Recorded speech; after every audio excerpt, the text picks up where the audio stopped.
That's right.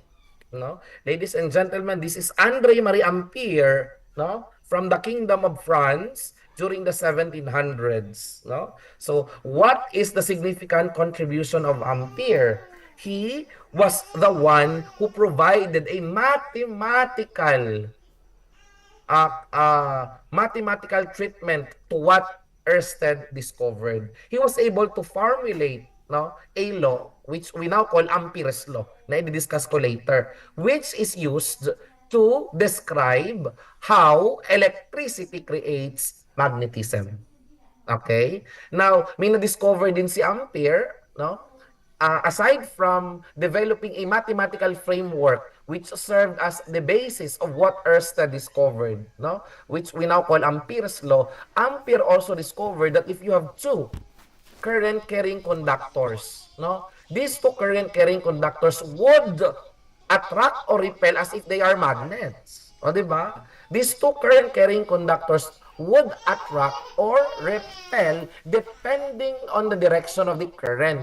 No? Kung magkasalungat ba yung kuryente or magkaparehas ang direksyon ng kuryente. Ano? Kapag ang direksyon ng kuryente ay magkaparehas, he observed that the conductors attract each other. But when the direction of the currents are opposite, the conductors tend to repel. It's as if they are magnets, no? So saan lang na-observe yung ganung bagay? Sa mga magnets. We observe that magnets repel or attract. But these are just conductors that carry electrical current. No? And what we have observed on magnets, no, he has already observed. He also observed with current-carrying conductors. That is why he concluded that electricity creates magnetism. Okay? Another one, sino ito? Nakikita nyo po ba? Ang lalaking iyan?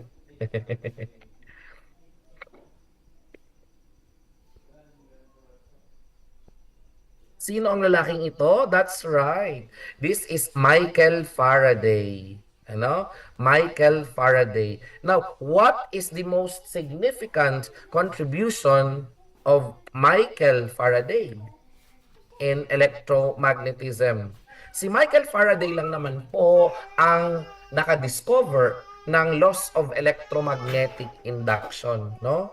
Actually, during the year when Maxwell was born, no, which was in 1831, no, the year Maxwell was born was the Anno Mirabilis for Michael Faraday. No, ito yung kanyang significant year, no? Because in 1831, it was that time when Michael Faraday discovered the laws of electromagnetic induction. Ano ba yun? Simple lang, electromagnetic induction simply means that electricity and magnetism are interrelated. You can create electricity out of magnetism. No? You can create electricity out of magnetism. Michael Faraday was an experimentalist. No? As opposed to Ampere and Maxwell, who were mathematicians, Ampere does not have a formal mathematics education because he was not able to finish his elementary education. However, Maxwell was a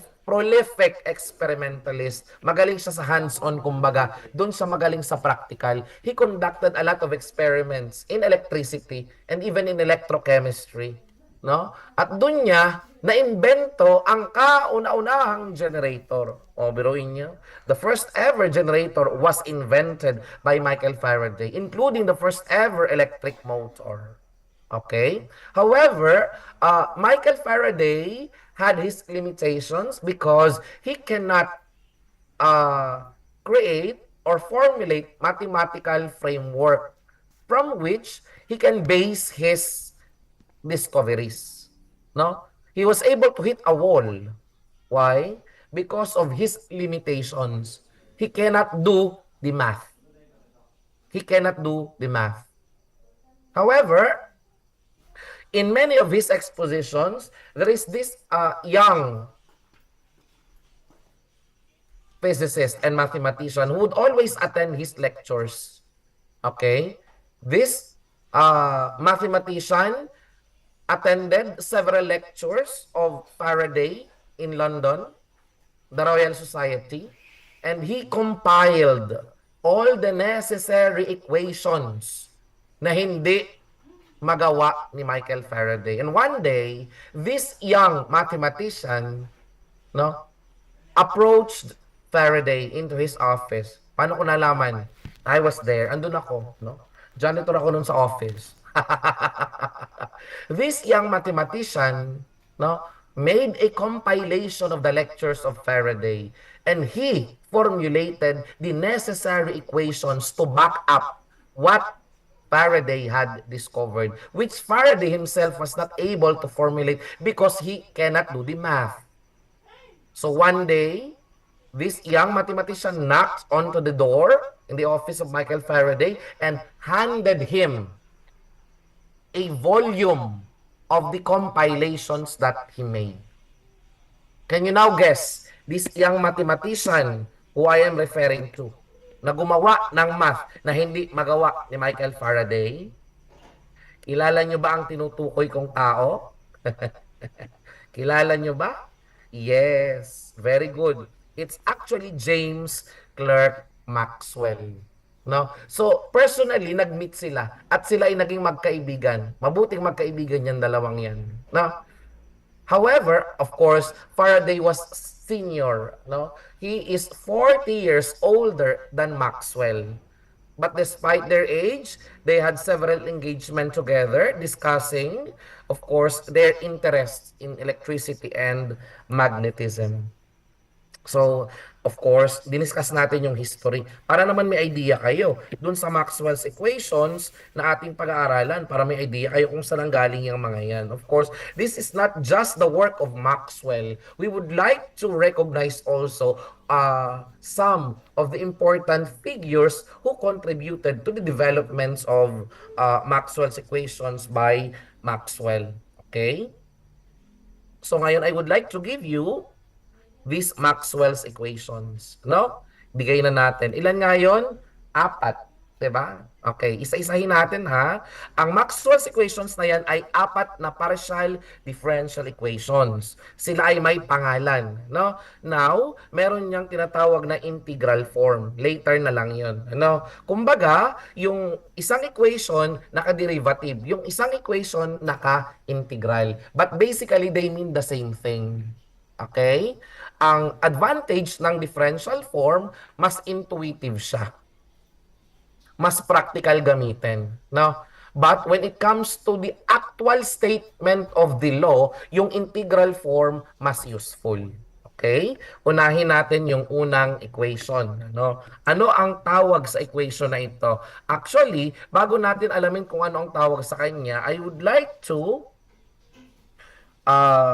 give you some idea kung ano yung mga naririto, no?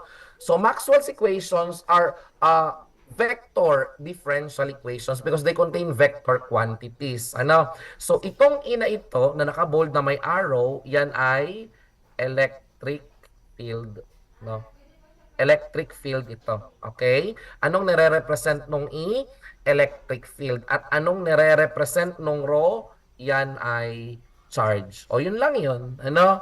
Okay? So yung E, electric field, at saka yung rho ay nagre-represent sa charge. Ano naman yung epsilon naught? We know that this epsilon naught is just a constant which we call the permittivity of free space. Now, so dito sa equation na ito, anong meron? Inire-relate natin ang electric field at saka ang electric charge. So anong ibig sabihin yan? Simple lang, no? Electric fields come from electric charges. Yun lang yun. No, kung ang equation na ito ay nakakasigaw, ano ang gusto niyang isigaw at sabihin sa atin? Simple lang, these electric fields come from electric charges. Yun lang yun. No, sir, anong ibig sabihin nung symbol na ito? This inverted triangle is what we call the del operator. The symbol is called nabla, but it's called the del operator. No, now when this triangle comes with this dot, no, it becomes an operation. No, in vector calculus, this operation is called the divergence. Ano po ang tawag?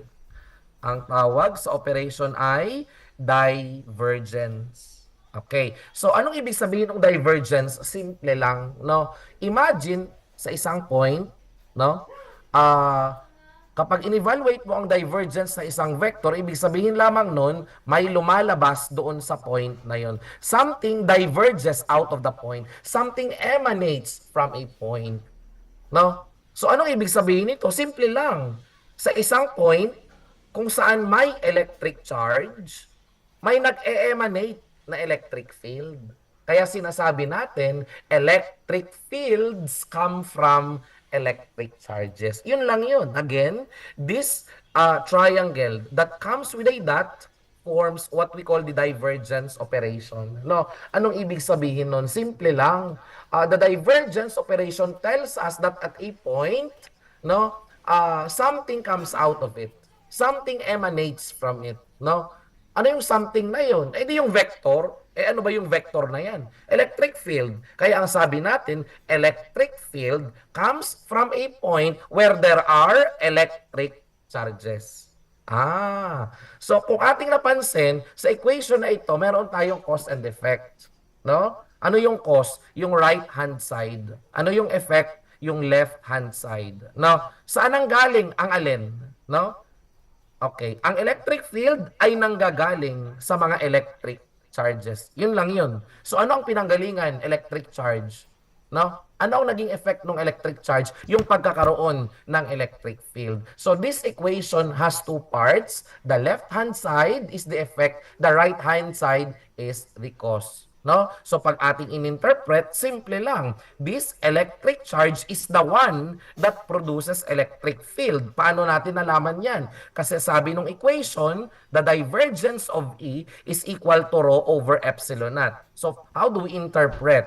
Sa isang point, kung saan may electric charge, doon ay may nagda-diverge na electric field. Kung itatranslate natin into a more friendly language, sa isang point na nagtataglay ng electric charge, may nag-emanate or may nagda-diverge na electric field. Kaya ang sabi natin, saan nanggagaling ang electric field? Simple lang, electric fields come from electric charges. That's it.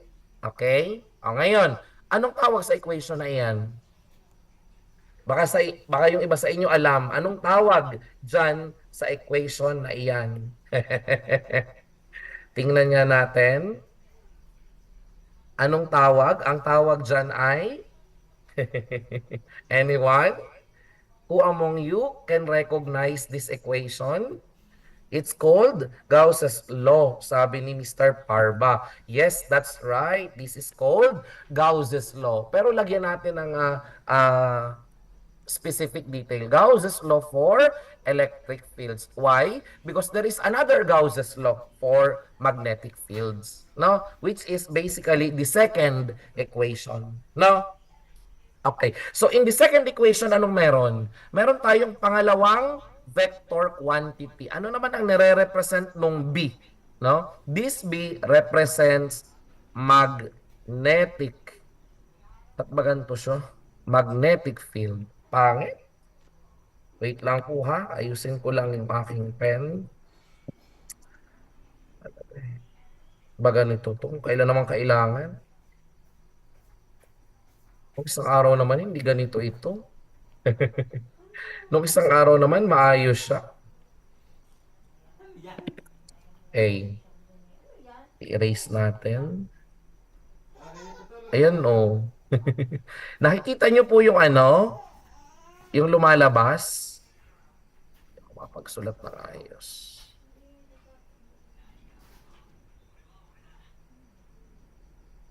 Pointer option. Ayun, pen. Okay. So, dahan-dahanin na lang natin. Eraser.